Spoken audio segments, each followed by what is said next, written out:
soy activista por los derechos LGBTIQ y más de la comunidad trans, travesti, no binaria aquí en Chile y en algunos países de América Latina. Soy licenciada en Trabajo Social, actualmente maestrante en Estudios de Género y Cultura de la Universidad de Chile. Soy diplomada en Estudios de Género por el Centro de Estudios de Género de América Latina y Países del Caribe de la Universidad de Chile también. Soy activista desde los 15 años, soy sobreviviente de la trata y la prostitución infantil en mi época, al menos desde el año 90 hasta, o sea, del 99 hasta el 2006, 2007, bueno, por ahí. Fui fundador de Colectiva Neutres, que fue una de las primeras organizaciones no binarias en Chile en abordar la temática sobre las identidades no normativas, no hegemónicas. Actualmente me encuentro participando en el Centro de Estudios de la Realidad Social CERE, junto con Débora Fernández, que es otra compañera trans, y tratamos de hacer incidencia en políticas públicas a propósito de derechos sexuales y reproductivos, y por qué no hablar de políticas de reconocimiento y de reparación hacia nuestra comunidad trans, travesti y no binaria en Chile. Eso más que nada, y le cedo ahí la palabrita a Martín Torres, quien aquí está, que tiene harta people. Gracias, Shane. Bueno, ¿qué puedo decir? La Magda ya leyó más o menos mi presentación. Estoy en FAU ahora, en la Universidad de Chile, haciendo clases ahí de Geografía y Género. Soy el subdirector de Género de la facultad y eso me ha otorgado la posibilidad de poder tener este poder de generar, digamos, este conversatorio que me parece interesante, en donde pues, finalmente podemos compartir todas las cuerpas, distintas formas de estar, de estar. Esa es la idea. Y la verdad me asombra que haya gente de tantas partes. Estoy viendo ciertas caras conocidas y algunas de ellas me encantaría resaltar. Por ejemplo, me encantaría resaltar que está aquí la querida Diana Lan. Muchas gracias, Diana, por estar. De verdad considero tu tremendo aporte a la geografía, al género, al feminismo. La presencia de Marcela también de Argentina, de Regla Trans, lo encuentro maravilloso. La presencia de toda la gente de Brasil que nos está acompañando. De verdad, muchas gracias por estar. Creo que no tengo palabras para describir que de verdad, gracias por la audiencia. Dale nomás, Magda. Ya, partimos con la primera pregunta. Sí. Ay, disculpa que se me quedó un poco pegado el compu. Ya. A partir de su experiencia de reconocimiento identitario, ¿cómo perciben que ha cambiado su relación con el espacio? ¿Se han modificado estructuras de poder pensando en una corporalidad que puede ser leída como hegemónica? Wow. Buena pregunta. Buena pregunta. Les directores primero. qué maldad, Shane. Bueno, a ver, yo considero de que de partida la estructura de poder se ve reflejada en distintas formas. En mí particularmente, y lo voy a hablar desde mi transexualidad, digamos, desde la idea de un hombre trans, finalmente considero de que había una estructura de poder determinada cuando yo tenía un cuerpo femenino, totalmente distinta a la estructura de poder que opera ahora con una corporalidad masculina. En ese sentido, no, es tremendamente fuerte tratar de dilucidar cuáles son aquellos privilegios que se han perdido y aquellos que se han ganado ante ese cuerpo. Por ejemplo, pensando un poco en esa corporalidad femenina, siempre lo he comentado, que la opinión no era tan válida de una mujer geógrafa feminista a la opinión válida que es de un hombre geógrafo feminista. Es completamente distinto esa situación, esa estructura de poder, cómo opera. Ahora, sin lugar a duda que también hay otras pérdidas de privilegios. El tremendo exitismo, por ejemplo, que se le exige a una corporalidad masculina es algo que no estaba dentro de mis parámetros y no estaba dentro de mi educación tampoco. Por ende, eso fue algo con lo que tuve que lidiar con el tiempo y aprender un poco a a reorganizarme, a repensar un poco esa identidad y cómo si es que yo también quería tener ese tipo de identidad masculina o no, que no lo voy a negar que en algún momento yo creo que la tuve, vayamos a decir por temor, tal vez por tal vez influencia también de pensar en que tenía que ser un tipo de hombre determinado, pero finalmente en algún momento se genera esa rebeldía, que ya había habido una rebeldía cuando me fugué de un género, ¿cierto? Del género femenino, finalmente existe esa rebeldía de decir, yo no quiero ser ese tipo de hombre. Entonces, ante esa construcción identitaria, pensar en cuáles han sido esas estructuras tremendas que finalmente oprimen el cuerpo, creo de que podría dividirlo en tres. Yo diría la división sistemática que existió desde mi nacimiento hasta más o menos los 19 años con una corporalidad femenina, después posterior a eso una corporalidad entendida como incluso andrógena, a veces tal vez muy masculina y muy finalmente rechazable por esta sociedad hegemónica que me entendían como una camiona, una marimacha, una María Texcoco, no sé cómo dicen en otros países, hay distintas maneras de decirlo. Y finalmente surge esta otra corporalidad, ¿cierto? Entendida como un privilegio masculino, al cual se le quita todo privilegio cuando tú dices que eres trans. O sea, tú tienes todos los privilegios masculinos solo hasta el momento en que tú dices soy un hombre trans, y ahí opera completamente la exclusión, es decir, eres un otro, sigues siendo un otro. No sé si más o menos voy respondiendo a tu pregunta. Sí, me queda súper claro. No sé si Shane nos quiere contar su experiencia también. Claro, bueno, desde mi vereda como persona no binaria y como activista, evidentemente el espacio geográfico en donde nosotros nos desenvolvemos se ve permeado por estructuras también psíquicas y simbólicas. Sí, espera un momentito.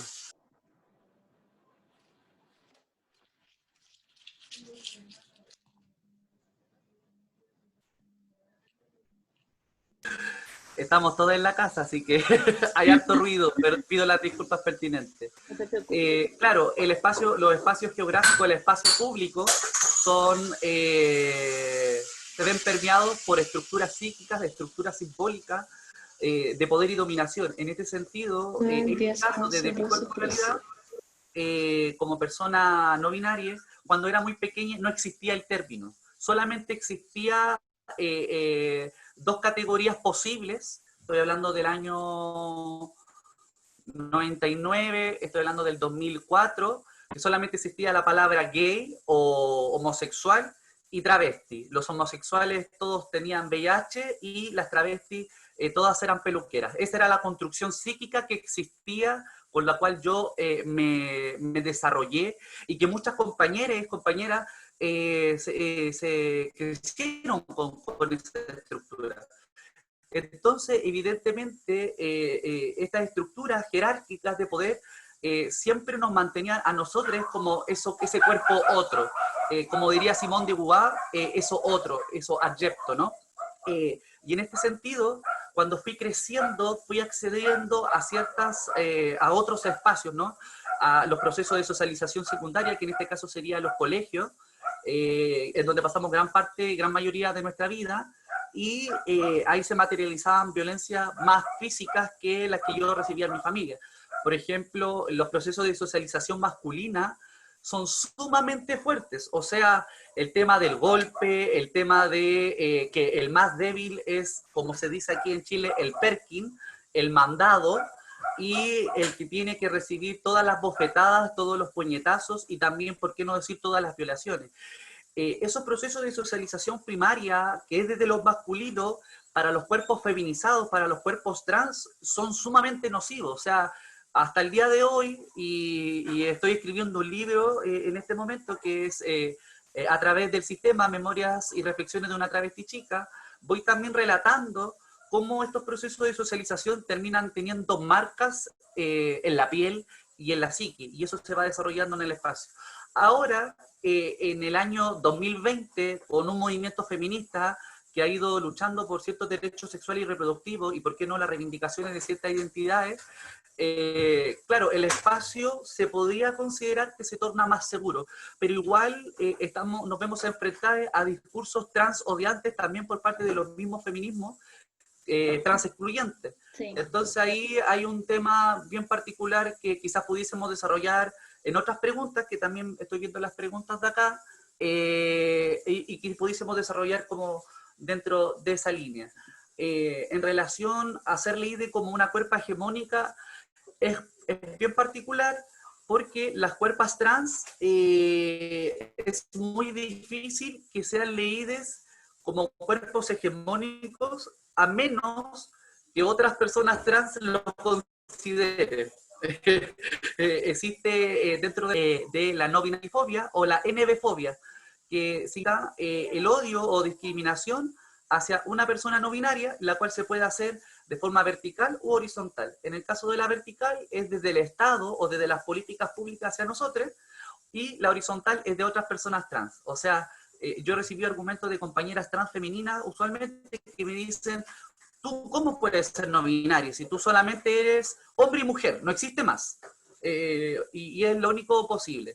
Y no es fuerte porque muchas veces son nuestras compañeras trans travestis históricas que nos dicen esos argumentos. Entonces, una que es más joven queda así. O sea, se suprime la experiencia de otros. Y creo que eso no debiese ser. Pero claro, eso es un proceso también de aprendizaje colectivo a través de los transfeminismos. Como eso es lo que puedo aportar para la primera pregunta. Gabriela Silva quería hacer una pregunta. Gabriela, adelante. Sí, hola. Gracias por la instancia a todos. La verdad es que no sé si hacer mi pregunta al tiro porque quiero ver si es que llega más gente y la puedo guardar para un ratito. Bueno, dale, no hay ningún problema. Geografía, género y sexualidades desde Brasil tenía una pregunta. Hola, es que... Ay, se va a dar. Bueno. Supongo que la va a escribir, ¿no? Bueno, es que estoy conectada para ver de un lado y el micrófono de otro. Dale. Tenía una pregunta un poco, es que al principio creo que respondieron un poco, pero ¿cómo preguntamos de una otra manera, além de una identidad como esencial o cerrada? Pero creo que un poco diciendo un poco como esta identidad que se va constituyendo y no está cerrada, y cómo pensamos un poco esta espacialidad o cómo atravesamos territorios de un día cotidiano y cómo que estos actos performativos pueden constituir lo que somos y una vida que se vale ser vivida. Y creo que es más o menos esta pregunta. No sé si fue muy en claro, más un poco saliendo de una identidad cerrada, no sé. Jane, ¿prefieres responder esta pregunta? No entendí muy bien la pregunta. Paso palabra. Quedé como... Pienso, sí, a ver, yo considero que, al menos lo que yo creo que Cayo finalmente está preguntando, también tiene que ver qué pasa con la performance que uno va haciendo con una identidad, con una construcción identitaria. Entonces, en ese sentido, por ejemplo, yo pienso que finalmente hay una cosa distinta, al menos así lo percibo yo, entre lo que es la identidad y otra cosa es la performance. Porque la identidad puede ser determinada por distintas situaciones, uno puede sentir una identidad X, pero finalmente la performance es una elección cotidiana. El hecho, por ejemplo, que el día de hoy yo me ponga lentes o me los saque, me corte el pelo, me lo deje largo, decida venir con algo negro o de otro color, finalmente eso es parte también de una performance. Y yo me he cuestionado muchas veces la pregunta que hace Cayo, pensando que ¿cuál es la diferencia efectivamente entre la performance y la identidad? Y yo muchas veces me cuestiono, ¿qué pasa si yo estuviera solo en una isla. A ver, quién me conoce y quiénes son amigas y amigos míos, saben que yo esto me lo he preguntado varias veces. Yo digo, si yo estuviera solo en una isla, ¿tenía importancia cambiar de género? ¿Tenía alguna relevancia esa importancia? ¿O será que la única relevancia que tiene el hecho de finalmente generar otra performance es una situación social? ¿Hasta qué punto eso es solamente la performance, un tensionamiento entre el espacio social? Es un tensionamiento en la búsqueda de un territorio propio, en la búsqueda de finalmente, como lo dice el título, generar una subversión dentro de un espacio determinado, y hasta qué punto es parte también de la identidad. Entonces yo suelo ver lo distinto, la identidad y la performance. Creo que la performance se puede escoger día a día. La performance es algo que podríamos jugar, y ahora en cuarentena en especial podemos jugar mucho con esa performance, en que nos deja la posibilidad de jugar distintas maneras de entender una performance determinada. Entonces, ante eso creo que la búsqueda de la performance tiene mucho que ver con algo cultural social, una conexión social. Cayo, coméntame si te parece también mi respuesta. Sí, yo creo que es un poco sobre esto que quería como hacer con que funcionara, porque también como en esta constitución y la construcción de nuestros modos de existir y que se va a cambiar dependiendo del espacio o no, y bien, se puede tener intervenciones mayores para no estarnos en determinados espacios, y creo que era un poco esto, y quería escuchar un poco de ustedes así Y me sobre parece esto. interesante apuntar también algo que creo que Cayo también está colocando. El hecho de que finalmente la performance también tiene que ver con qué tensionamiento va a haber en el espacio. O sea, yo no ejerzo la misma performance en un lugar en donde estoy en un espacio seguro que en un lugar en donde no. Eso es algo que también va pasando un poco, digamos, con la performance. Como que la cuerpa que ha sido finalmente oprimida sabe bastante bien en dónde puede ejercer una performance determinada y en dónde no, porque finalmente ejercer una performance determinada que no sea hegemónica en el momento equivocado puede generar la muerte, y eso es algo que la comunidad LGBTIQ+ lo sabe perfectamente. En ese sentido, y complementando lo que dice Martín a través de lo que es la performance, es muy cierto. Por ejemplo, yo estéticamente y políticamente he decidido tener una presentación, una performance que algunos clasificarían queer, otros bizarro, otros diría que andrógino, otro que no es, etcétera. Creo que hay bastantes clasificaciones, y no sabía cómo bien clasificarme, pero sí sé las consecuencias de ello. Por ejemplo, durante el año 2019 fueron casi 4 o 5 los intentos de asesinato que sufrí por solamente ir en la calle. Y esto se debe a muchas cosas. Uno, porque UNE maneja una expresión de género, una performatividad subversiva. Como decimos aquí en Chile, no busco pasar piola. Lo que intento realizar es provocar, generar una provocación, decirle a la otra cuerpa a través de mi expresión que existe otro, que existe otras posibilidades. Pero ojo, que esto no siempre es con el objetivo de molestar específicamente, es para abrir otros campos imaginarios, y específicamente para las niñas, que son personas que absorben, personitas como digo yo, que absorben de todo. Y si siempre ven lo hegemónico, solamente van a reflejar lo hegemónico. Es como lo que decía Hija de Perra en algún momento, que es una de las activistas que falleció ya hace bastante años. De su corporalidad no binaria, lo que busca es plantear un canvas, y a las finales la persona es la que pone la subjetividad, porque uno es un lienzo, va caminando, yo no hablo, pero mi cuerpo habla también, dice, comunica algo, y eso paso. Y en relación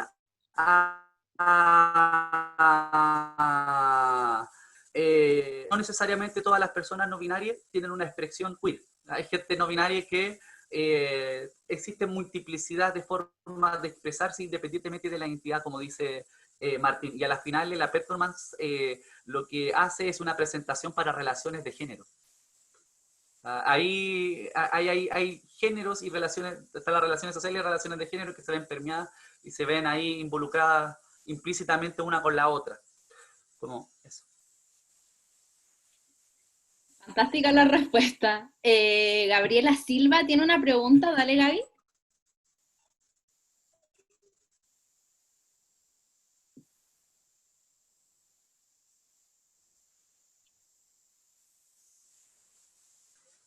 Oh, ¿me escucho? Sí, te escuchamos. Ah, ya, que no anda muy bien. Respecto a la conversación que estaban sosteniendo antes, llegué un poquito atrasada, así que no sé si lo mencionaron. O esa relación con el feminismo que es de alguna u otra forma trans excluyente. Yo tengo ciertas dudas con respecto a eso porque igual hay feminismos que caen en el mismo juego de considerar las categorías de género como una dimensión esencialista. Me explico. Al acoger, por ejemplo, a trans que se identifican con lo femenino, pero no así a trans que se identifican con lo masculino, por ejemplo. ¿Y por qué? Porque ya somos feministas y es como mujer, pero en verdad las personas trans como que, o sea, al hacer eso, igual se estaría cayendo en la misma marginación que hace el mandato masculino patriarcal. Como que eso es lo que me pasa y lo que me complica de como excluir a les trans en general y como solo definir como ya. Hoy vamos a integrar a solo las personas trans que se identifiquen con lo femenino. Eso. Me interesa saber su opinión, porque obvio, pero eso es lo que creo yo también. O sea, también pasa eso, no es solamente ser trans excluyente y caer en discursos transfóbicos, sino que también malinterpretar lo que significa el género y las identidades de género también. Entonces, no sé si ustedes pueden hablar sobre eso. Muchas gracias. Sí, ¿Puedo? como tú quieras. Sí, dale. Buenísima la pregunta. Sí, no, yo creo que el tema del feminismo y en el caso de las mujeres trans femeninas, creo que es todo lo contrario. En los grupos feministas no nos quieren a las mujeres trans femeninas, ni maquilladas, ni al contrario, porque dicen que generamos el deseo machista y que somos mujeres que porque tenemos senos grandes y caderas queremos siempre la provocación hacia el hombre. Creo que es todo lo contrario, pero también creo que es necesario desde la población trans, yo lo digo, que no tenemos que pedir permiso para estar dentro de ese feminismo. Nosotras creamos nuestro feminismo, el feminismo trans, en donde están los hombres trans con nosotras, en donde defendemos el aborto legal y gratuito, en donde defendemos los derechos de las mujeres y los hombres trans. No es necesario. Yo creo que si una es feminista y las mujeres feministas, tenemos que dejar de pedir primero gracias y después permiso, porque creo que no podemos seguir pidiendo permiso para estar en un lugar, y encima ese permiso se transforma en una violencia interna que hay dentro del feminismo, que es un feminismo autoritario, un feminismo que nos quiere dominar. Fíjense en que muchas de esas feministas no quieren manejar porque nos ven bien femeninas. Entonces, hay una dominación frente a esa mujer bien femenina. Y yo creo que también, yo vengo de otra generación, no de la generación de ustedes, vengo de otra generación donde me construí dentro del machismo. Y por ejercer el trabajo sexual, me construí para esa persona que consume el trabajo sexual. Ahora, cuando pasan los años y puede ser parte de alguna organización y conocer el feminismo, a mí me pasó, cuando conocí el feminismo, me empecé a querer, ¿no es cierto? Y empecé a decir, stop, basta, hasta acá llegamos, esto no da más, esto sí, esto no. Entonces, creo que cuando una persona se resiste, se revela, a nadie le gusta cuando hay una dominación. Y creo que por muchos años a nuestra comunidad nos han dominado, entre comillas, los hombres gay, y en este caso las mujeres feministas ultra académicas, en donde la población trans vive bajo la línea de la pobreza, no accedemos a la educación, no accedemos a un montón de cosas, entonces lo único que vemos de mujeres ultra feministas es presentaciones de libros, porque viven presentando libros, pero nunca se negrean, nunca se meten en el barro y negrearse con el pueblo y con la mujer, en este caso, yo siempre digo, la mujer popular. Siempre vemos los paneles de mujeres feministas, son blancas y de clase media alta. No, realmente pareciera que el feminismo no está dentro de la clase popular, y creo que ese es el otro paso que hay que dar dentro del feminismo. Ustedes fíjense en que cuando es el pañuelo verde, todas las mujeres son blancas, y realmente las que tuvieron que pasar por un aborto ilegal son las mujeres populares y de piel oscura, que no pueden todavía manifestarse, porque viven bajo el machismo en esa habitación, en esa pieza y en esa casa. Pero creo que el día que se puedan manifestar todas esas mujeres, realmente vamos a tener una Latinoamérica transfeminista, feminista, y no hay que pedir permiso, basta de pedir permiso. Yo creo que la comunidad trans femenina y los hombres trans tenemos bien clara nuestra agenda en el feminismo, no frente al feminismo, en el feminismo. Muchas gracias, Marcela. Ella es presidenta de Red Latinoamericana y del Caribe Trans. Corrígeme si me equivoco. No, está bien. Muchas gracias por tus palabras. Ángela Niebles pidió la mano. Ángela, dale. Sí, pues bueno, básicamente agradecerle a Marcela como esa claridad y decirle a Gabriela que me parece riesgoso hablar de un solo feminismo, ¿no? Porque también hablar de un solo feminismo nos remite como a esos feminismos excluyentes, no solo de lo trans, sino de lo diverso, aunque suene paradójico. Pienso que emergen distintas formas de entender y de vivir el feminismo, donde estamos aprendiendo quienes no pertenecemos a esa élite blanca, en el caso de Chile, quienes no somos chilenas y cargamos con el peso de lo que significa ser migrante también, e incluso desde el binarismo, si eres un poquito distinta, igual eres sancionada. Entonces, por lo menos como yo interpreto los feminismos o la apuesta crítica del feminismo, pues tiene que ver con la diversidad, pero creo que tenemos una mente muy patriarcalizada para poder vivirlo de otra manera. Entonces este espacio pues es maravilloso porque te aporta en el proceso de deconstruyendo a partir de lo que está vivo, que son las experiencias y las historias vitales más allá de las teorías. Entonces quería pues solamente como precisar eso, agradecer esa soltura en las palabras y en las historias vitales, porque también pienso que es un tremendo aporte a seguirnos deconstruyendo de verdad, paso a paso y piel a piel. Eso, gracias, Magda.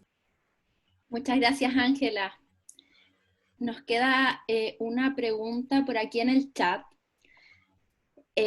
¿Cómo se pueden trabajar estas temáticas en la geografía sin quizás recaer en estereotipos o que termine estigmatizando? ¿Cómo visibilizar sin exponer? Saludos desde Mar del Plata. Saludos, Federico. Parece que esa va para mí, ¿o no, Lechain? Porque era demasiado geográfica esa pregunta. Dale, dale. Bueno, a ver, Desde mi perspectiva siempre ha sido la idea de la geografía y el género, pensar desde la cultura, pensar cómo la cultura va determinando también nuestra idea de género, nuestra performance, como dice Cayo, nuestra idea de qué va a ser la identidad masculina y lo femenino. Eso a mí me parece que para las personas que somos geógrafas y geógrafos es evidente que la cultura va determinando bastante lo que va a ser la identidad de una persona. Y la identidad también es parte de la identidad de género. En ese sentido, pensar en cómo no generar un estereotipo, yo soy bastante de la idea también, dentro de lo que dice Marcela, que estamos en la hora precisa de comenzar a incluir en la academia las palabras de las personas que realmente viven las cosas. Y empezar a escribir y hacer políticas públicas con las personas adecuadas y no entre cuatro paredes, que finalmente se terminan generando políticas de personas que no entienden la realidad que están escribiendo. Por ende, eso es primordial. Ahora, ¿cómo logramos eso? Bueno, es interesante tener a gente trans en la academia. Creo que eso también es muy importante. Comenzar a visibilizar ello y que esas personas también den el pase para que otras personas puedan ser visibles. Ahora, ¿cómo no exponer? Ahí uno tiene que aplicar ética total, porque la verdad es que a veces uno puede exponer una historia, por muy interesante que esta historia sea, yo no puedo poner nombre, apellido, dirección de una persona, porque evidentemente puede esa persona terminar siendo asesinada por algo que haya dicho. Por ende, ahí también aplica lo que yo digo, más que la ética profesional, la ética feminista. Ojo con lo que pienso, que yo creo que la ética feminista tiene que ir desde, no al extractivismo. Yo me puedo hacer famoso haciendo un libro, pero a la compañera a la que yo le hice una entrevista sigue en la calle, ejerciendo el trabajo sexual. Por ende, eso no puede seguir pasando. No puede seguir existiendo este activismo dentro de la geografía feminista. La geografía feminista tiene que tener un respeto absoluto con las metodologías que va a utilizar en el momento de generar una entrevista, en el momento de generar una metodología, en el momento de generar una investigación. Porque finalmente, si no, se cae justamente en la exposición excesiva, y yo creo que es importante traer a la vista de todos nosotros lo que dice Marcela, que finalmente son las personas trans las que sufren en la calle, son las chicas trans las que sufren mucha discriminación también en la calle. Hay que entender eso también, de que evidentemente si un hombre trans también tiene discriminación sin lugar a duda, pero existe un privilegio masculino, existe un privilegio de performance, existe ese privilegio y eso hay que entenderlo. Y al entender eso yo creo que podemos ir anudando ciertas cosas, y no quisiera pasar por alto también lo del feminismo trans excluyente, para decir algunas opiniones al respecto, que considero de que, sin lugar a duda, yo creo que tenemos que primero que nada pensar en qué es el feminismo para nosotros. Si el feminismo para nosotros va a seguir siendo un feminismo blanco y burgués europeo, ideologizante, en donde vamos a entender que la biología de una persona, sea hombre o mujer, nos da características determinadas distintas a cada persona, ese no es el feminismo que a mí me representa. Por ende, considero de que hay que primero apuntar a entender cuál es el feminismo del que estamos pensando, y luego de eso se nos va a hacer completamente evidente de que todo tipo de cuerpo tiene que estar incluido también en el feminismo. Por ende, ser trans excluyente sería, desde mi percepción, desde ya una contradicción al feminismo mismo, porque el feminismo es abogar en contra de una política opresora. Por ende, todo cuerpo que haya sido oprimido, toda cuerpa que haya sido oprimida, merece estar dentro del feminismo también, ya sea por raza, clase o género. Aquí no se aceptan TERFs.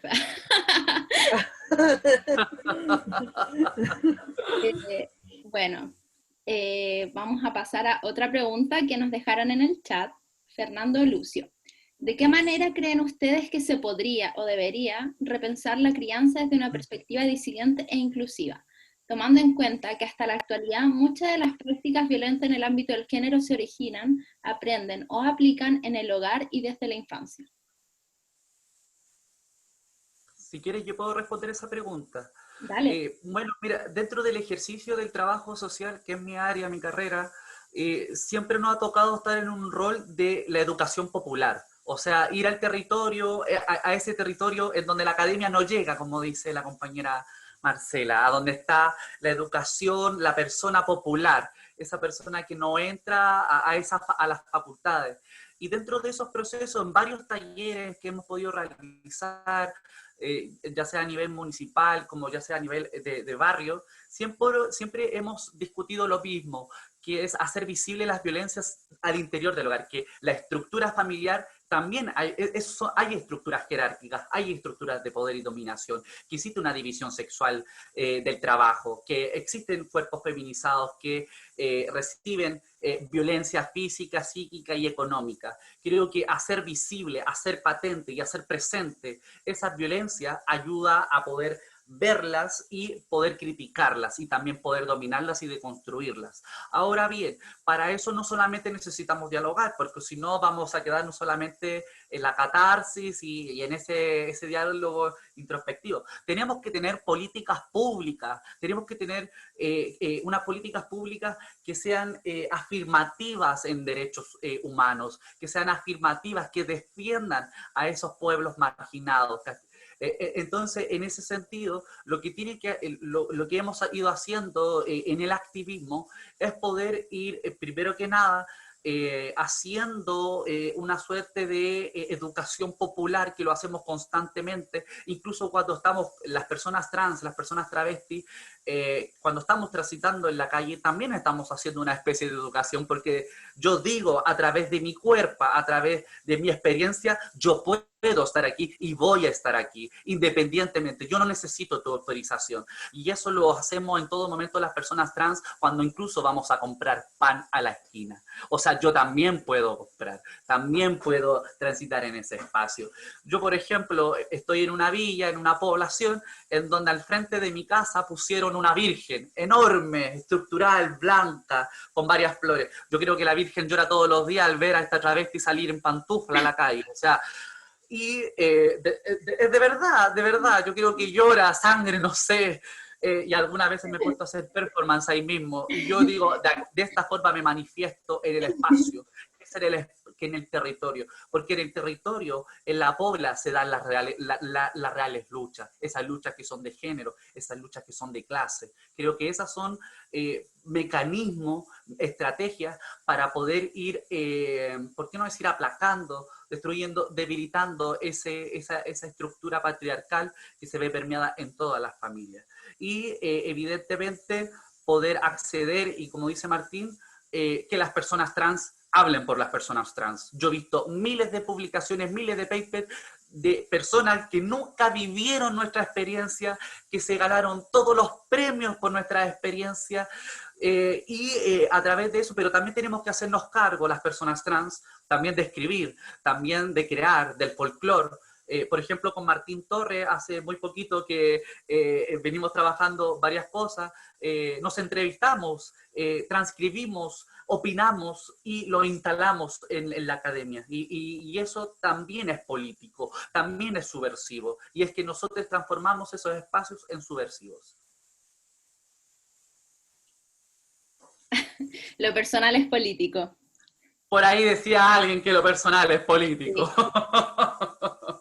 Existimos y resistimos. Martín, ¿quieres leer tú la pregunta en portugués que nos dejaron en el chat? Andrea Silva. Dale, Andrea Silva. Bueno, Andrea primero se presenta, que está con Beatriz, ¿cierto? Y que es de Sao Paulo, de la Universidad de Sao Paulo, en posgraduación de allá, y está estudiando integración de América Latina y está haciendo un magíster en geografía.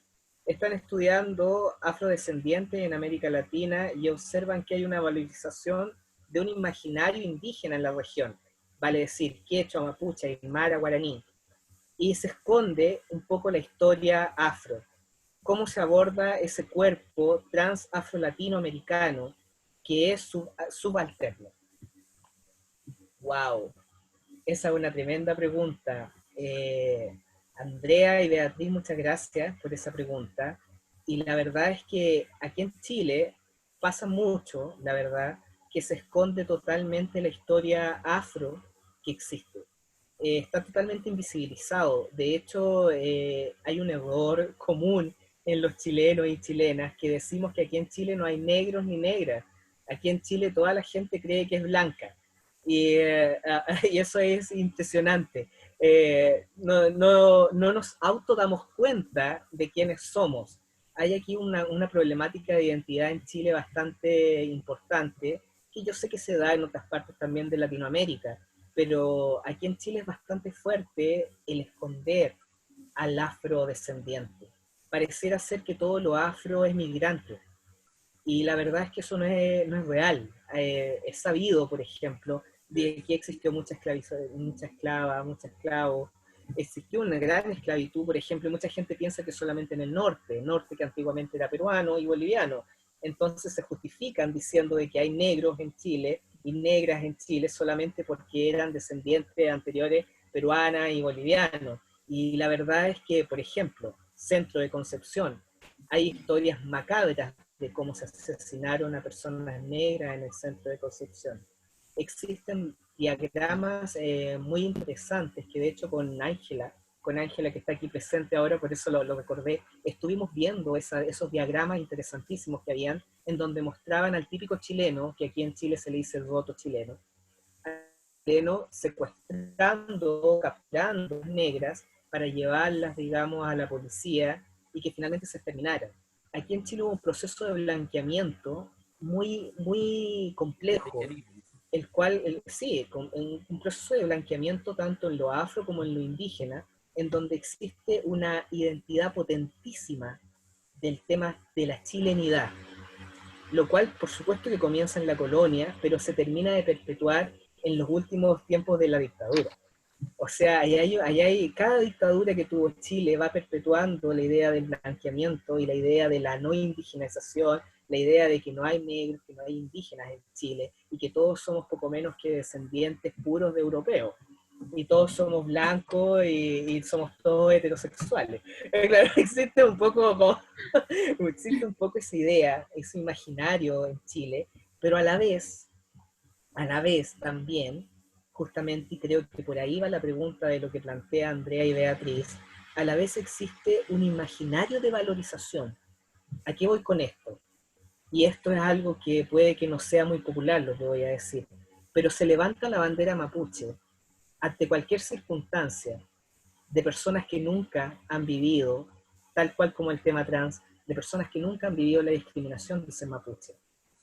Y yo desde lo trans, yo digo, claro, es muy bonito ser trans lover, como digo yo, amar a la gente trans, cuando no se ha vivido lo que es ser trans, y también es muy fácil ser mapuche lover cuando no se ha vivido en carne propia lo que es ser indígena.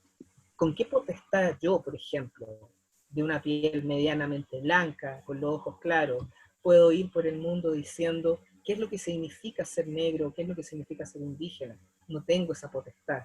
Nunca me han discriminado por ello.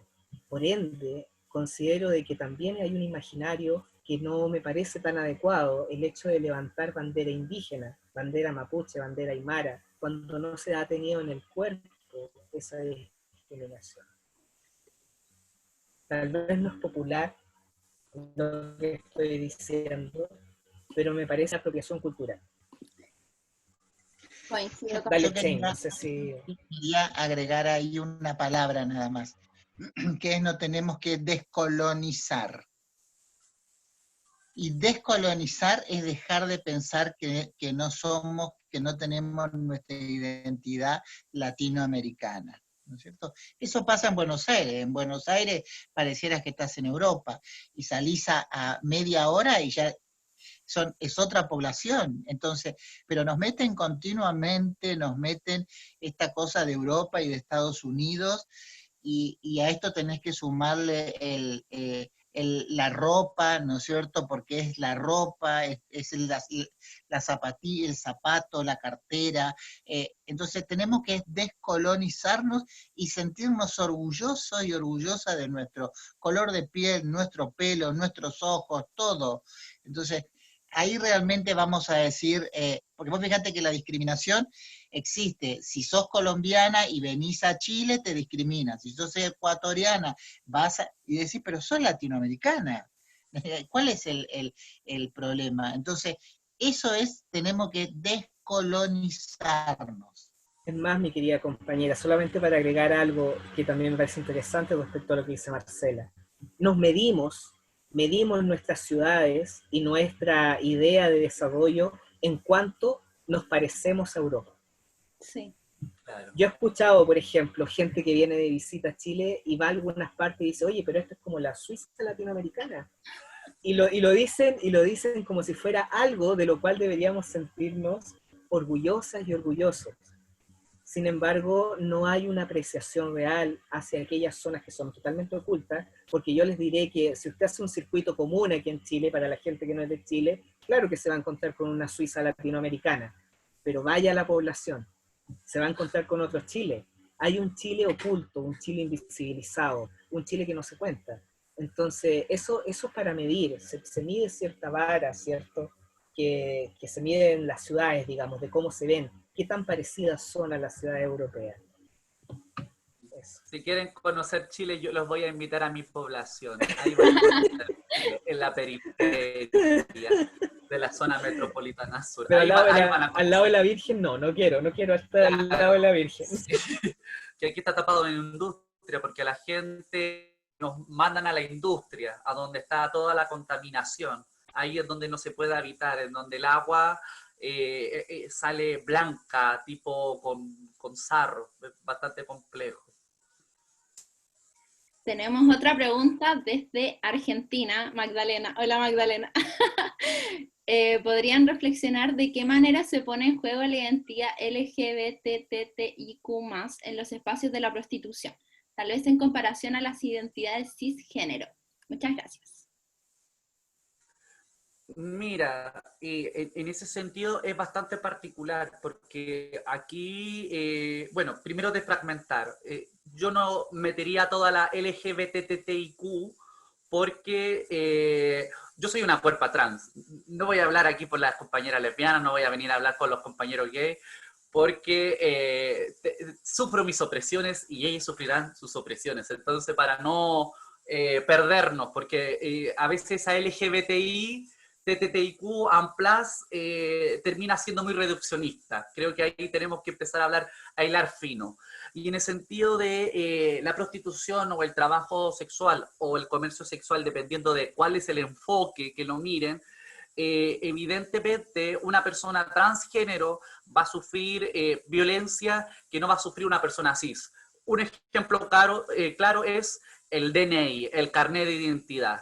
O sea, a mí me llevan presa y no coincide mi nombre, voy a sufrir más violencias siendo reclusa que una persona cisgénero.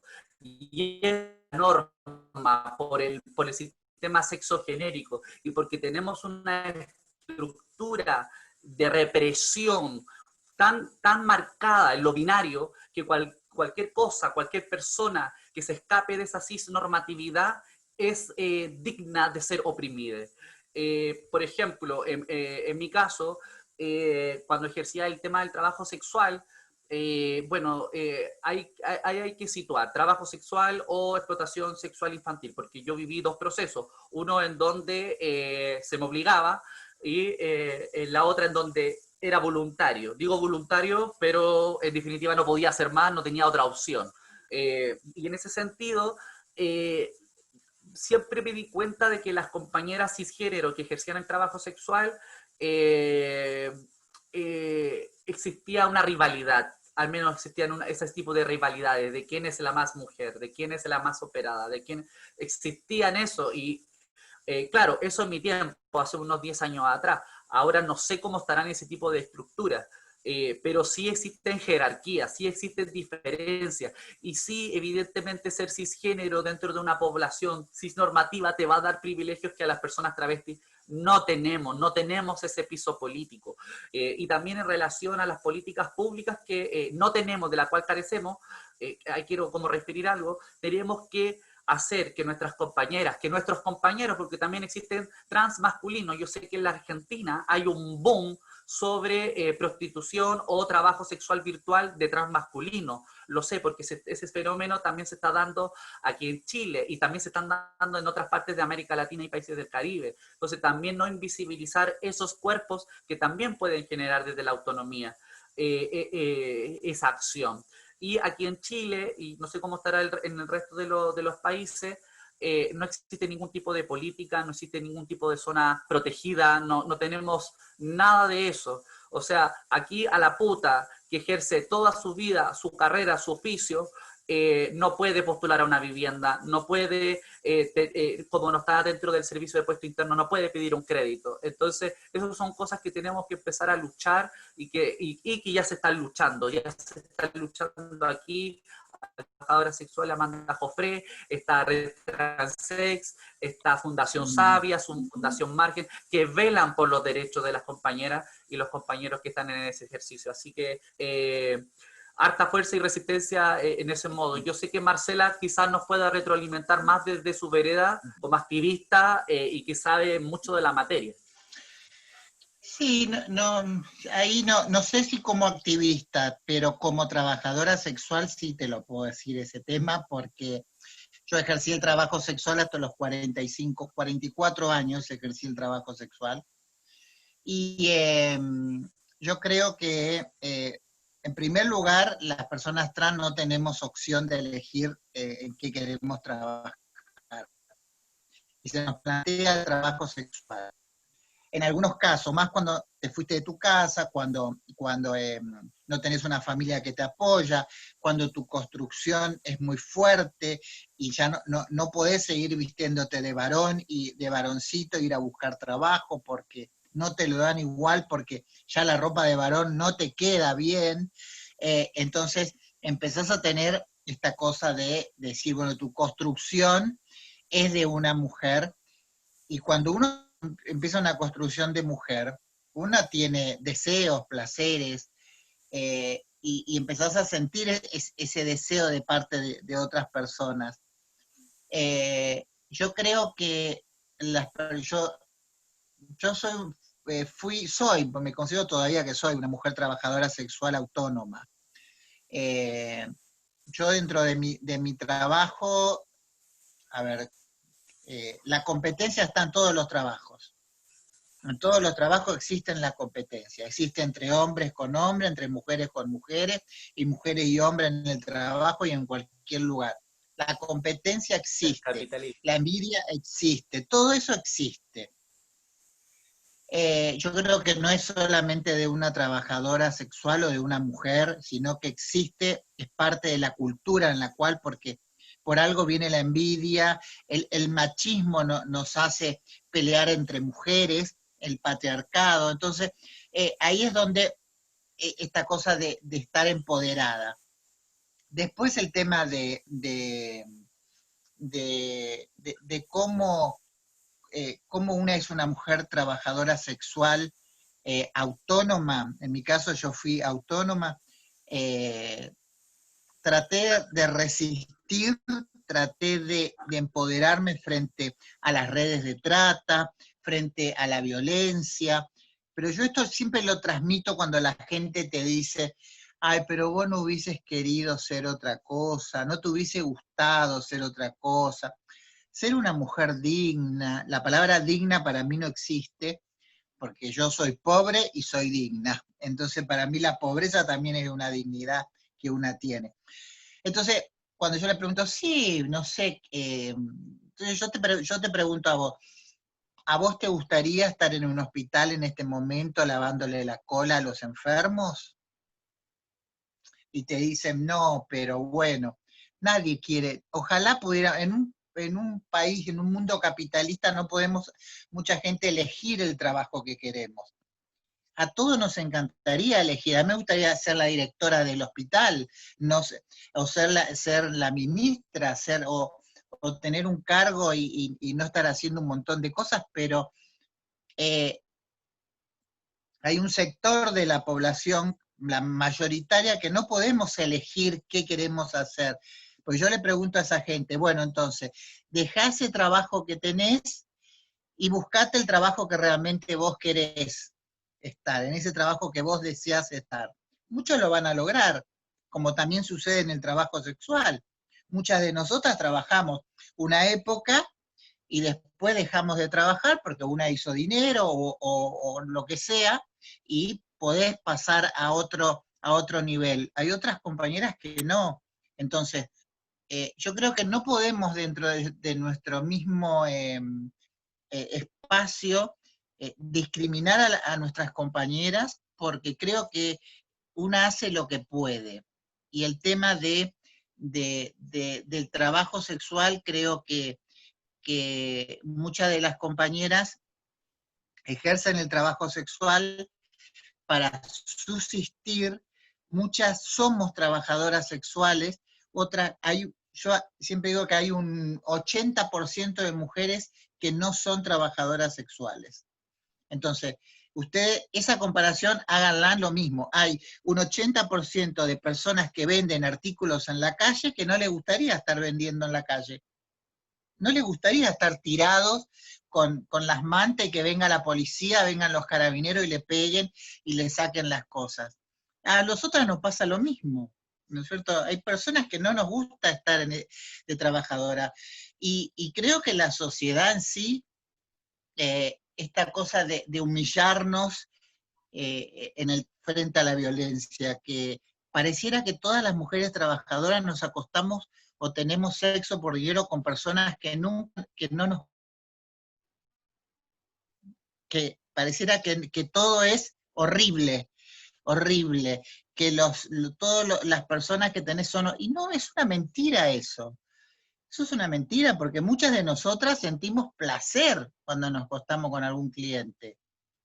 Sentimos placer, nos enamoramos de clientes, muchas mujeres tienen hijos de los clientes, hay un montón de historias, pero los 3 personas que vienen para salir con una, no es que la pasamos, y todos los días no nos pegan, no nos pegan.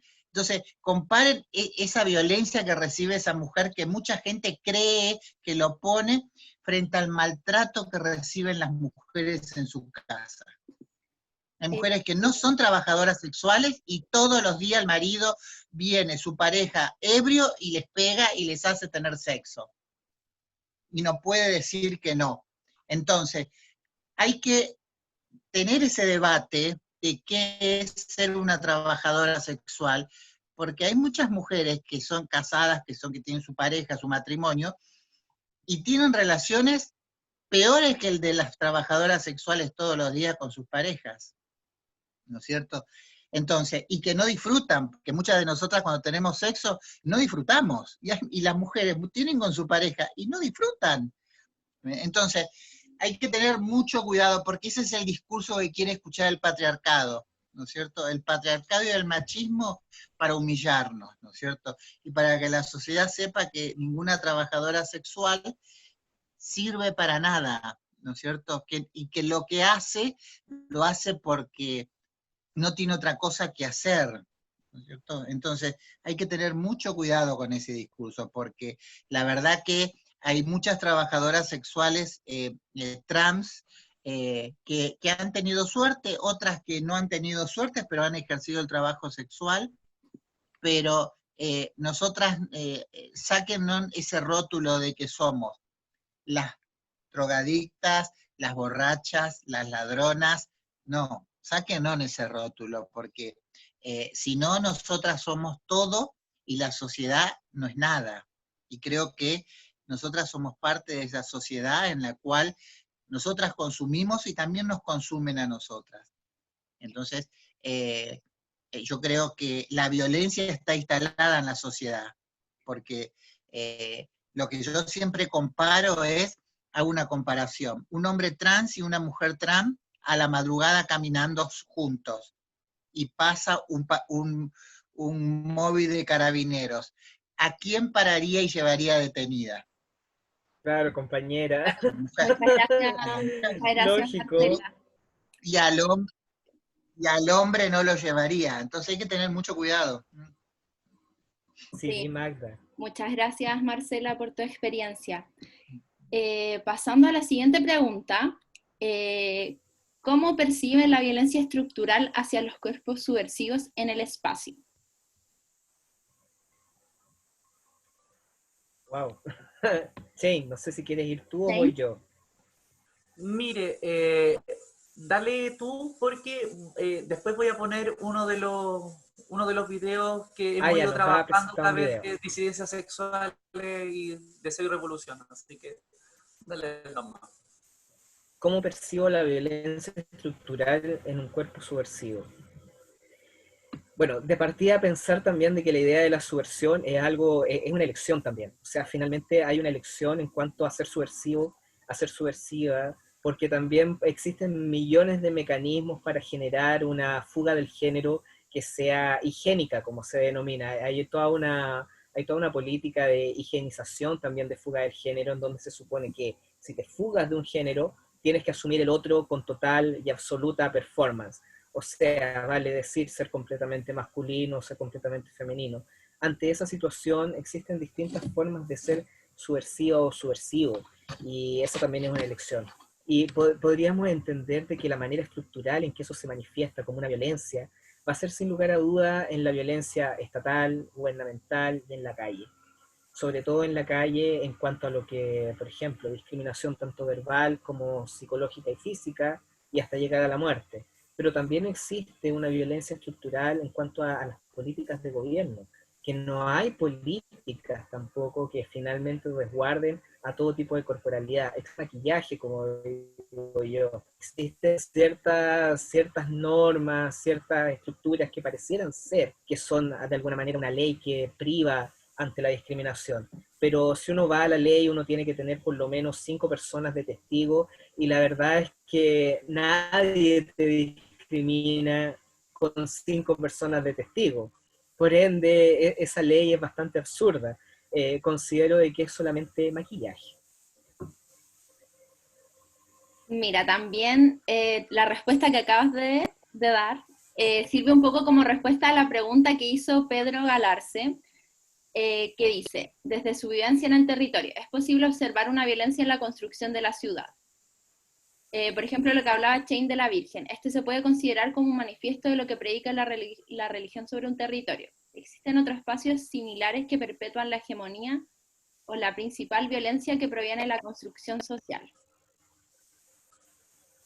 Claro, justamente, finalmente existe una violencia en los distintos tipos de territorio, y yo creo de que Lechain también puede aportar un poco en esa idea del territorio, de cómo finalmente se va creando, si bien, un territorio en el cual se pueda generar una subversión, pero también en la medida que uno va creando subversión existe una contrarrespuesta. Y esa contrarrespuesta viene generalmente desde el lado más conservador, desde el lado más religioso, desde el lado más, digamos, políticamente también neoliberal.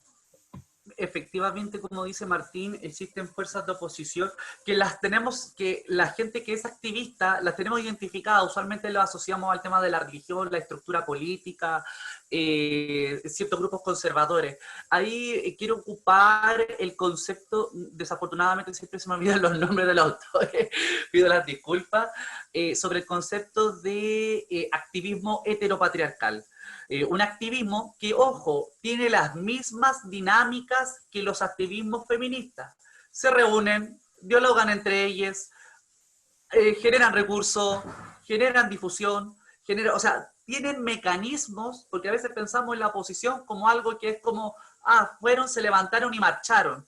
No, tienen cánticos, tienen folclore, tienen contexto, tienen cultura. Y esas culturas son, como bien referíais, estructuras psíquicas, estructuras simbólicas que se materializan, por ejemplo, como decíamos, en la Virgen. Yo tengo un video que lo quiero poner ahora para poder poner un antes y un después. Es una mini producción, es súper chiquitita, pero creo que nos podría servir para mostrar ahí un poquito y hacer un poquito más dinámico también esto. No sé si me das la autorización, Sí, dale. compañera. A ver, ya está, ya está. Vamos a ver.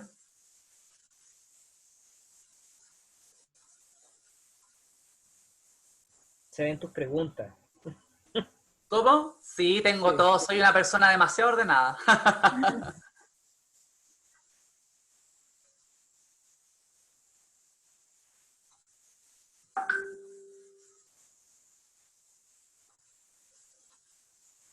Ahí estamos. ¿Se ve, cierto? Sí, se ve súper. Vamos a ver si se escucha el audio.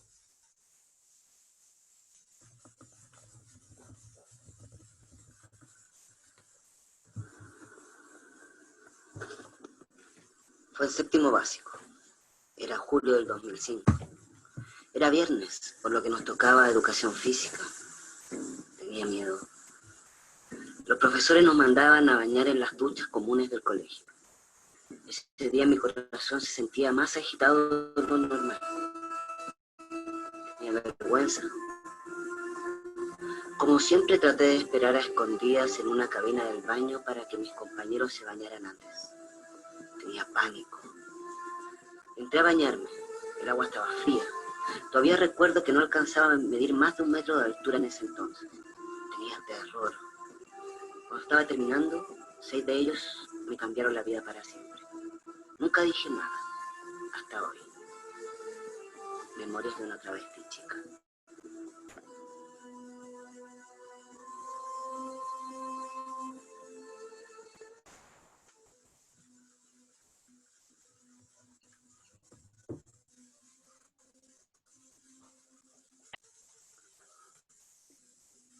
Seguro es un extracto de tu próximo libro, ¿cierto? Eso es un extracto, sí, pero ese es precisamente la Virgen que yo tengo al frente de mi casa. Y tengo esos días. Y creo que viene muy como anillo al dedo a propósito de la geografía, el territorio, la ocupación del espacio, porque está ahí. Nadie me preguntó a mí si yo quería eso ahí. ¿Qué es lo que representa para mí eso ahí? Y es particular porque todas las violencias que las personas trans, las personas travestis, las personas no binarias, que vivimos, las tenemos que callar, porque hay algo ahí, una estructura psíquica, simbólica validada, que no somos nosotros, que parece de yeso, pero tiene un recorrido histórico y que se instala en cada hogar, en todos los hogares, a todos, como se dicen, en todas las casas se cuecen habas, y es bien particular porque incluso nosotros con esto de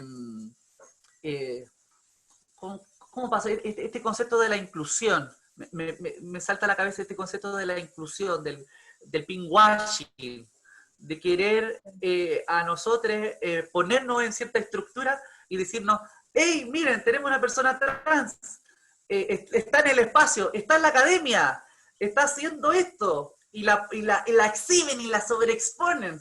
A mí me ha pasado en muchas ocasiones a mí y a muchas otras cuerpos. Y uno también tiene que entender de que eso no es gratuito. También hay lógicas de pinkwashing, de merchandising, como se dice también. Entonces, creo que ahí tenemos que tensionarnos, las personas trans, y esta es una reflexión que guarda más relación quizás con las personas trans que están aquí, o las personas que trabajan con personas trans, cómo la violencia estructural que recibimos las personas trans nos hace, entre paréntesis, subversivas, porque parece que solamente lo subversivo es lo que recibe violencia. Y hay personas que son subversivas pero no la reciben, pero es porque tienen otros privilegios, como de color de piel, también el tema de la clase y evidentemente la posición económica. O sea, ahí, pero posición ya más jerárquica. Sí, de hecho tu comentario justo va en la línea de un comentario que nos hizo Luna Grandón sobre, por ejemplo, puse el ejemplo de los bares o café gay friendly, o cómo las disidencias sexuales se han vuelto como un merchandising, y no solamente las personas trans, también todas las personas de la comunidad LGBTIQ+. Pasemos a una pregunta que nos hizo Eric Seger. Martín, en portugués. Ya, espérame. Ya. A ver, Eric nos cuenta que primero se perdió 20 minutos. Eric, no es posible. No sé. Eric, ¿cómo es posible que te hayas perdido para la 20 siguiente minutos del pregunta. principio? Claro. Donde justamente se respondió a lo que pregunta. Dice, en cuanto persona trans, sobre las cuestiones trans, pero sin... ¿Cómo puedo finalmente investigar situaciones trans sin repetir las estructuras de producción de conocimiento que se han repetido en otras ocasiones en las personas cisgénero, siento, cuando fragmentan finalmente vidas trans, no tocando el cissexismo o el cisnormatividad. Bueno, ahí me pido un poco de disculpas por el portoñol. Y Eric, mira, planteando un poco respecto a cómo finalmente se genera eso, es algo que lo habíamos abordado un poco, pero sin embargo, aquí tú planteas algo que me parece súper interesante respecto al hecho de que muchas veces simplemente se fragmenta una vida y se toma un pedazo, solamente un trozo de la persona, y no se hace una entrevista o un estudio en profundidad a la persona en cuestión. Ante esa situación, para mí en particular, aparte de lo que ya había comentado, de que me parece de que la geografía feminista no debe ser extractivista, sino que debe ser desde otro corte, me parece que además hay otras metodologías que pueden abordar una entrevista en profundidad, en donde finalmente tú vas a analizar el contenido completo de una entrevista. Mucho trabajo, es tremendamente fuerte hacerlo, pero la verdad es que cuando analizas contenido en profundidad de una persona, logras generar ciertas categorías de lo que la persona está diciendo y tratas de no colocar tu subjetividad, sino que la subjetividad de la otra persona. De esa manera, ir completando un poco el cuadro completo y no generar solamente un fragmento que pareciera ser que es solamente ese pedazo de vida que nos interesa, sino que finalmente nos interesa la vida completa. Es bastante complejo hacerlo, trae bastante trabajo. Ese análisis de tipo de entrevista en cuanto a categoría discursiva es bastante más, ¿cómo decirlo?, más extenso que simplemente es una entrevista común y corriente y colocar un fragmento de cada entrevista y analizarlo, pero también nos da un trabajo más interesante. Y desde mi percepción yo considero de que es muy importante de que las personas que generan ese tipo de trabajo no se genere desde esta apropiación cultural, por ejemplo, como lo comentábamos, que también está este hecho de finalmente voy sacando banderas, ¿no? Voy sacando banderas trans, banderas LGTBIQ, voy sacando banderas indígenas, voy sacando banderas negras y finalmente nunca he vivido en el cuerpo ese tipo de discriminación. Entonces, ante eso es importante también estar por dentro de la comunidad, colocarse, creo yo, como un investigador o una investigadora que no está por encima como un ojo poderoso, que lo está mirando el fenómeno desde encima y viendo qué es lo que pasa con estas personas aquí abajo, sino que colocarse en un nivel horizontal. Creo que eso también es fundamental en el momento de poder generar una investigación. Dale, Magda. Nos llega una pregunta de Paulo Romo, además de geografía feminista, siguiendo la pregunta de Eric. ¿Qué otras opciones hay? Tipo bases epistemológicas de la teoría queer o de los estudios trans, o las perspectivas decoloniales, como desde Latinoamérica podemos hacer eso. Y por otro lado, ¿por qué siempre apostar a algún feminismo? A un feminismo. Dale, Chaymon, dale. A ver, está bien buena la pregunta, porque evidentemente, a ver, yo creo, como para situar la pregunta, creo que tenemos que ver desde dónde estamos haciendo investigación o si realmente vamos a investigar o no vamos a investigar. ¿A qué me refiero? Hay muchas producciones de conocimiento feminista que no lo hace la academia. Y usualmente son los textos que más nos gustan, porque la academia tiene una estructura de creación de conocimiento en base al método científico, que ya está pasado de moda. En el término de la estructura, todavía no sigue, claro, porque dice que es un método, que tiene que tener cierto proceso, pero nos damos cuenta de que las metodologías se siguen repitiendo desde hace más de 20, 30, 40 años. Creo que en ese sentido los estudios feministas plantean un desafío, que es escribir, por ejemplo, en primera persona, desde una experiencia situada, como lo diría la compañera Haraway. En ese sentido, quiero poner un ejemplo con Martín desarrollamos una publicación, estamos desarrollando una publicación de tipo indexada, en donde nosotros nos entrevistamos a nosotros mismos, generamos nuestras propias producciones de conocimiento y no las intervenimos, porque no tenemos por qué intervenirlas. ¿Por qué? Porque mi cosmovisión epistemológica tendría que pasar a llevar o tendría que pasar a hacer una reinterpretación de lo que Martín dice o de lo que Martín dice lo que yo digo. Creo que ahí está la colonización. Creo que en pensar en que la persona no sabe lo que está diciendo y pasarlo a un lenguaje ortodoxo, ahí estamos cometiendo el error, y es un error garrafal que ha cometido la academia desde hace muchos, muchos años. O sea, no me acuerdo que, creo que hace un ratito atrás lo habíamos dicho, que a las finales llega una persona, nos investiga, se gana el premio y la persona queda pobre, queda ahí. Creo que ahí lo que tenemos que plantearnos es cómo vamos a generar una producción de conocimiento que sea feminista o que, entre paréntesis, bordee el feminismo, porque si empezamos a decir cuáles son las investigaciones feministas y cuáles no, creo que otra vez pasamos a un esencialismo. O sea, esta es la investigación feminista. Si no haces esto, creo que es otra vez replicar el mismo juego, pues seguimos estructurando el mismo pensamiento. Yo creo que ahí las producciones de conocimiento cyborg son las mejores. Que somos a las finales nos damos cuenta si somos cuerpos, somos máquinas, si a las finales estamos, nos somos modificadas a través de múltiples tipos de tecnologías, farmacopornografía, como diría el compañero Preciado.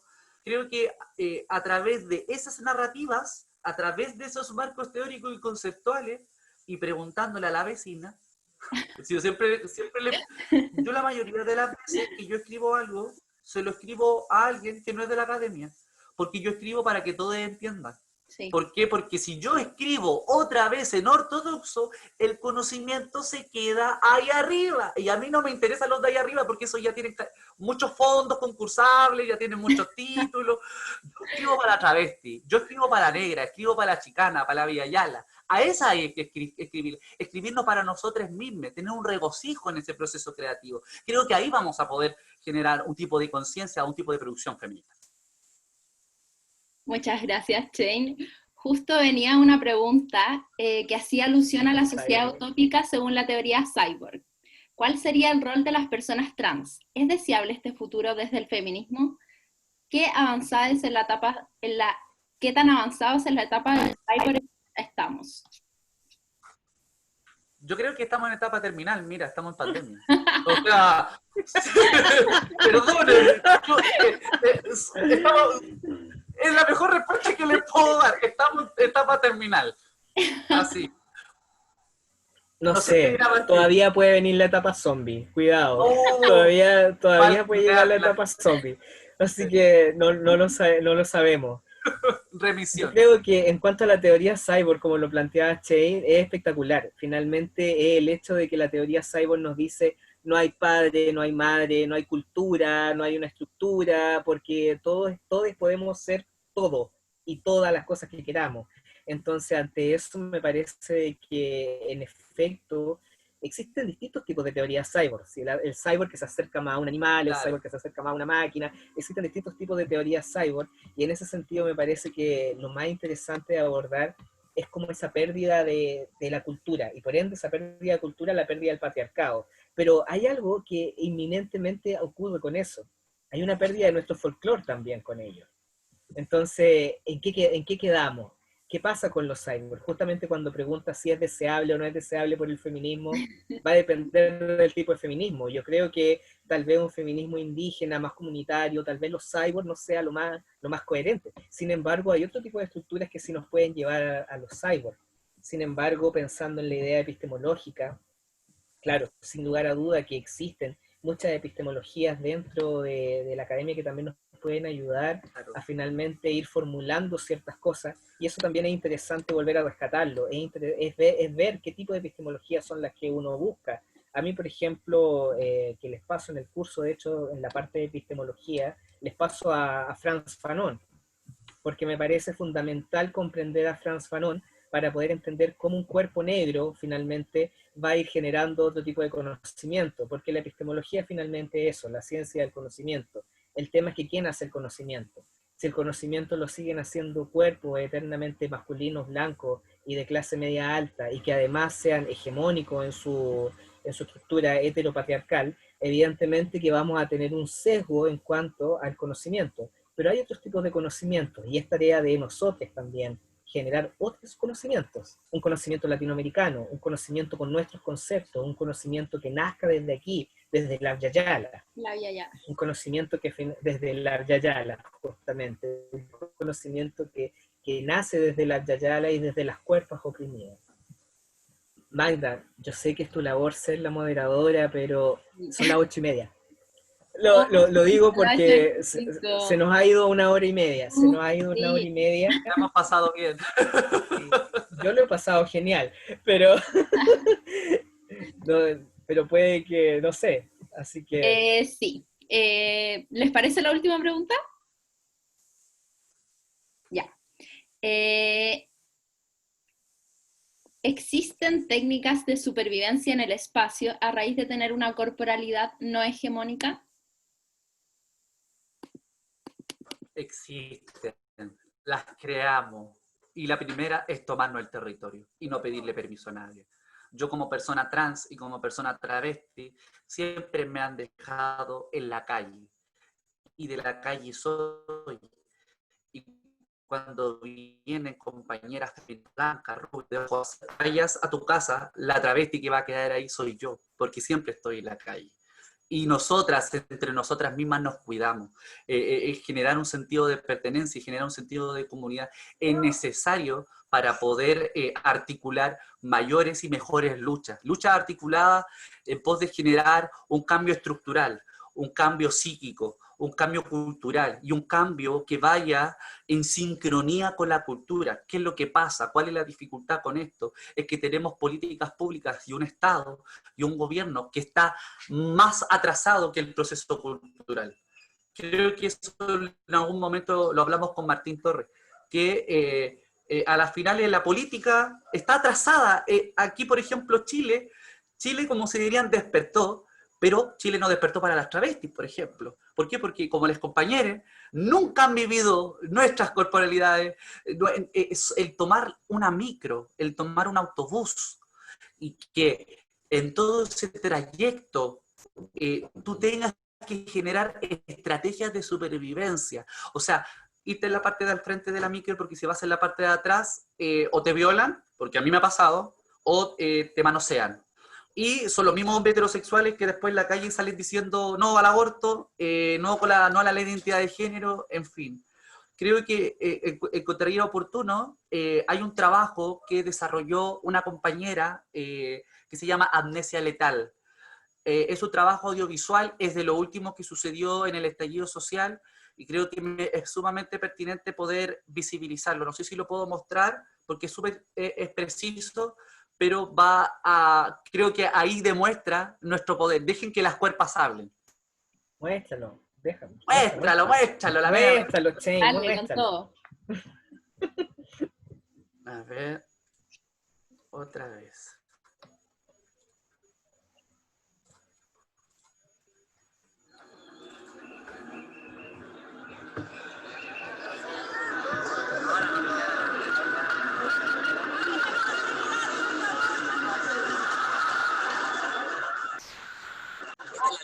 Hoy día se supone que estamos todos, hoy día acá, toda la gente, la abuela, las Calinas, la Mojojojo, la cara de puta que dice la Mayra,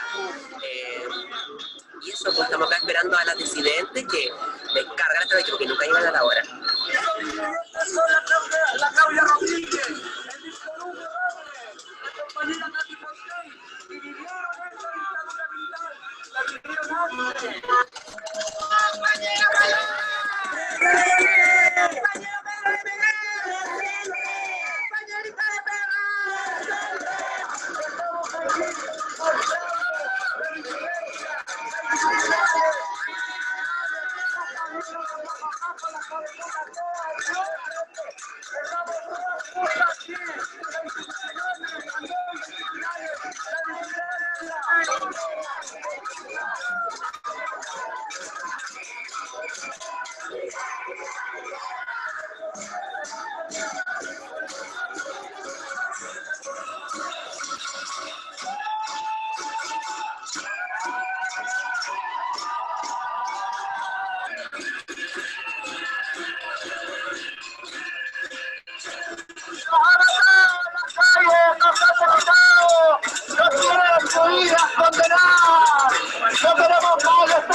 historia, educación física. ¿Qué es lo que quiere este Estado? ¿Qué es lo que quiere este gobierno? No quiere su hijo, no quiere ignorante, no quiere sucumbir ante una lógica machista, misógina, patriarcal. Y estamos aquí como disidencia, dando la cara por todos, por aquellos que no están, por Matías Guevara, por la Nicole Saavedra, por el Daniel Zamudio y por toda la disidencia que el día de hoy no puede ser porque ha sucumbido ante el patriarcado.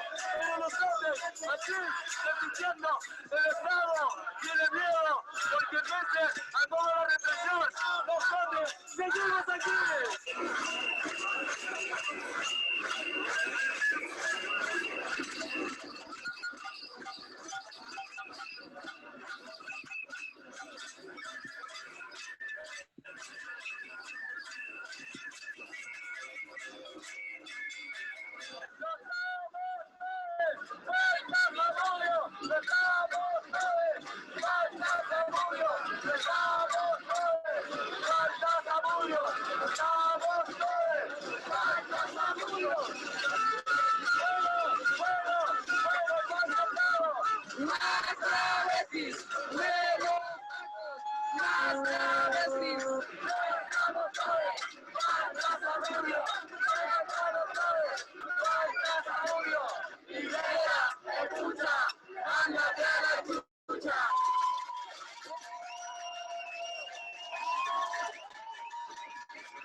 Muchas gracias, Shane, por el video, estaba muy hermoso. Eras de las últimas movilizaciones del pasado octubre, ¿cierto? Exactamente. Para hacerle una introducción a las personas que están aquí, bueno, primero, ¿qué les pareció el video? Está buenísimo, está muy bueno. Está muy bueno. Sí, fue durante el proceso del 18 de octubre, el estallido social. Lo digo con mucho orgullo y también con mucha pena. Después de eso, a mí me tocó coordinar parte de las movilizaciones feministas a propósito de disidencia sexual y de género, en conjunto con muchas otras cuerpas que estaban ahí. Y a mí me intentaron después de eso secuestrar. Me quebraron la cabeza, fue militares, me hicieron amenaza de muerte, me llamaron a mi teléfono particular, me intervinieron mis redes sociales, me intervinieron mi correo electrónico. Fue una situación muy fuerte. No habría tenido apoyo familiar de mi acompañante de vida, que también es activista trans, creo que no habría sido posible. Es fuerte porque, claro, en este proceso de encontrarnos en la calle, en el territorio, también nos expone. Ser trans ya representa un riesgo en el espacio público. Ser una persona trans activista te expone mucho más, y ser una persona trans activista, feminista, con un discurso político, te expone aún más. Y el Estado, y creo que aquí la gente de Chile al menos me puede retroalimentar en esto, sabe que ya el Estado de Chile, el gobierno de Sebastián Piñera, ya no está persiguiendo a la gente a los agentes políticos como lo de la izquierda o la derecha, está persiguiendo a las compañeras feministas. No están persiguiendo, no han hecho una vigilancia, un paneo, pero yo podría decir que casi magistral, porque tienen los medios para poder hacerlo. Creo que nosotros tenemos que pensar, y esto es una pregunta que se las dejo a todos y con esto finalizo, es cuáles serían las futuras estrategias para poder habitar el espacio y habitarlo de una forma segura y hacer un proceso subversivo a la vez que transitamos en ello. Yo creo que ahí hay ciertas claves y ciertas reflexiones que agradezco la invitación en todo caso por este espacio querido, y dejar que por fin la gente no binaria hable por las personas no binarias, que el activismo se vuelva también interseccional, que tengamos una cosmovisión antirracista, porque vivimos en el racismo. Y finalmente darle mucho amor, besos y feminismo a todos. De verdad, aquí hay personas muy maravillosas que ojalá en algún momento podamos conocernos en persona, abrazarnos, darnos afecto y por qué no tomarnos un mate. Gracias, Va a llegar el momento, va a llegar el momento. Yo ya te digo cuándo va a ser el momento. Noviembre 2021, ese va a ser el momento. Sí. Congreso de Geografía y Género, Santiago de Chile. Ese va a ser el momento. Así que ahí vamos a poder tomarnos un buen mate. Sí. ¿Un mate o un buen vino chileno?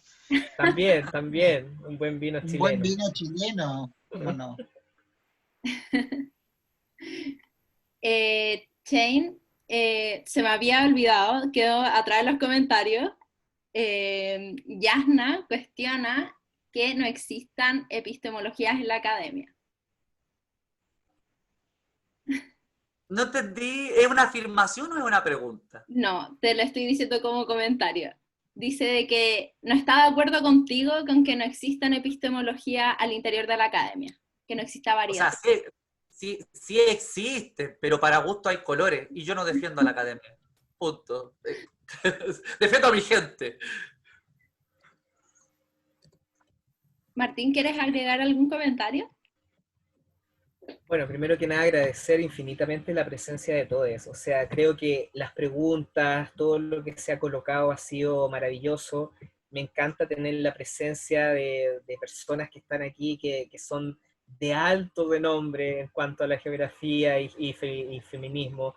Encuentro de que eso es maravilloso, y sentir ese cariño, sentir además que finalmente en esta conversación ha podido salir a flote lo que yo sí considero más importante, que es traer la calle a la academia. Hay que traer la calle a la academia, hay que traer la vida y la experiencia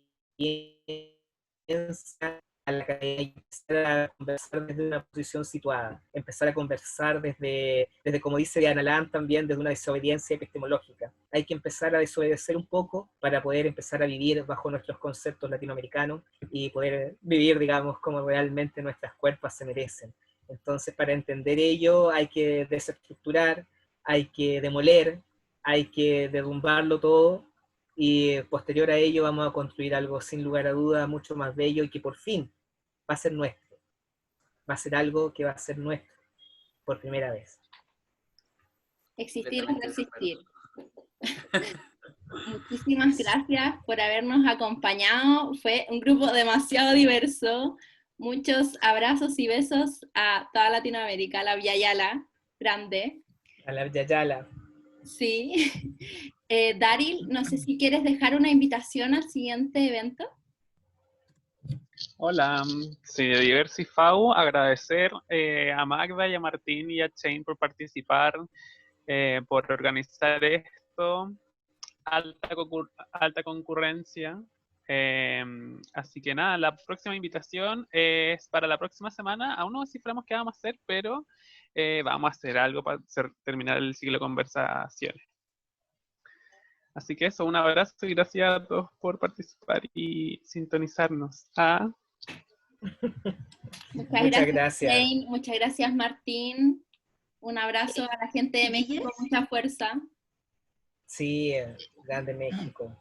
Una pregunta, ¿van a disponer de la grabación en alguna plataforma? Sí. Sí, estamos viendo dónde, probablemente como al Instagram de Diversifau, o si no, vamos a ver dónde. Ya, bacán. Y desde ya a todos también les dejo invitados para otros conversatorios que vamos a hacer en julio. En julio vamos a tener otro ciclo de conversatorio más dedicado a la geografía, pero va a ser bastante diverso. Así que ahí también quedan todos, pero todos invitados. Porque si bien va a estar enfocado a la geografía, yo siempre he pensado que todos podemos ser geógrafos. Todos vivimos el espacio, todos vivimos el territorio. Así que la geografía nos atraviesa a todos. Ok. Aplausos virtuales. Gracias a ustedes. Síganos en las redes Gracias. para el conversatorio. Gracias, cariños a todos. Chao, gracias. Marcela, chao Ángela. Chao, cariños. Chao, Cariños, Marcela. nos vemos. Chao, mi amor, nos vemos. Cuídate.